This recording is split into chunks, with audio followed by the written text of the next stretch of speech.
Kita sudah mengenal crop circle, pola-pola simetris yang muncul tiba-tiba di dataran ladang atau persawahan. Fenomena crop circle sampai saat ini masih misterius. Sebagian orang mengatakan bahwa crop circle dibuat oleh alien atau makhluk asing, sementara sebagian lain percaya bahwa crop circle adalah hasil karya manusia. Perdebatan soal crop circle mungkin tidak akan pernah selesai, karena nyatanya secara logika manusia memang mungkin saja membuat crop circle, meski mungkin butuh waktu lama, mengingat ukuran crop circle yang rata-rata sangat luas. Tapi bagaimanapun manusia bisa saja membuatnya. Yang lebih aneh dari crop circle adalah ice circle. Jika crop circle terbentuk di dataran ladang atau persawahan, ice circle terbentuk di permukaan es danau. Karenanya, dalam hal ini orang akan sulit mengatakan bahwa ice circle dibuat manusia, karena bisa dibilang tidak mungkin. Pertama, proses pembuatannya jelas jauh lebih rumit, karena mengukir di atas es. Kedua, ukiran es itu tercetak di atas lapisan beku es yang mengambang di atas danau, dan manusia pasti jatuh dan tenggelam ke bawah danau jika mencoba melakukannya. Inilah reportase selengkapnya, dan selamat menyelami dunia misteri.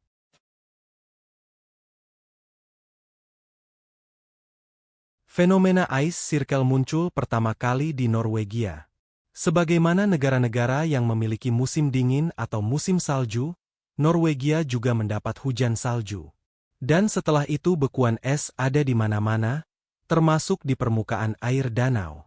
Bekuan es itu biasanya mengambang di permukaan air. Karenanya, meski lapisan es itu mungkin cukup tebal, benda-benda berat tetap akan tenggelam jika diletakkan di atasnya, karena permukaan es pasti akan retak. Suatu malam di musim salju, Johan Hansen melihat sesuatu yang aneh. Ia penduduk yang tinggal di Bergen, Norwegia, dan sudah biasa menyaksikan musim salju di daerahnya. Namun pada malam itu ia bukan hanya menyaksikan hujan salju, tapi juga melihat cahaya aneh melayang di atas danau. Didorong penasaran, ia segera mengambil teropong dan mengamati cahaya itu beberapa saat. Waktu itu ia memperkirakan cahaya tersebut memiliki lebar sekitar 0,6 meter.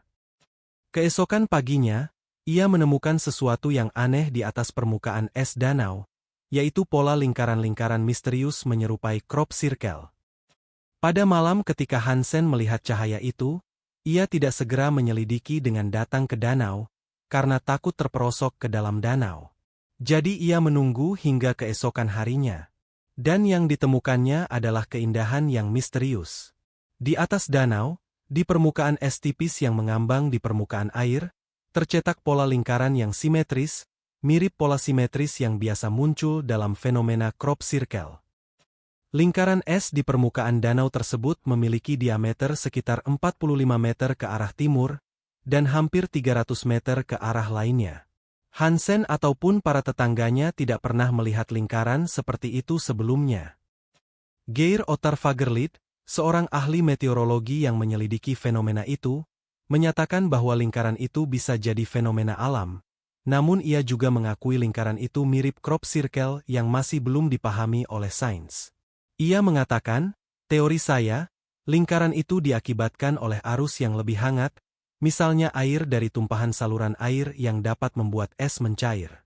Namun susah untuk memastikannya. John Halvor Sill, tetangga Hansen, percaya bahwa lingkaran itu bisa saja diciptakan oleh sebuah meteor kecil. Menurutnya, mustahil kalau lingkaran itu dikerjakan oleh manusia, karena ukurannya yang besar dan terlalu jauh dari tepi danau. Pendapat Sill dibenarkan oleh ahli astrofisika, Knut Jorgen Ruth Odegaard. Walaupun begitu, ia juga mengatakan, kecil kemungkinannya kalau lingkaran itu diakibatkan oleh meteor. Karena kalau benar ada meteor jatuh, tentu akan mudah terlihat oleh para penduduk desa. Sill mengajukan kemungkinan lain yang lebih masuk akal. Menurut saya, lingkaran itu bukan karena sesuatu yang supranatural. Mungkin saja pola simetris itu datang dari sebuah lubang bekas memancing. Ombak yang naik turun membuat pola konsentris di sekitar lubang. Ini biasa terjadi, walaupun saya memang tidak bisa menemukan pola yang sesimetris ini.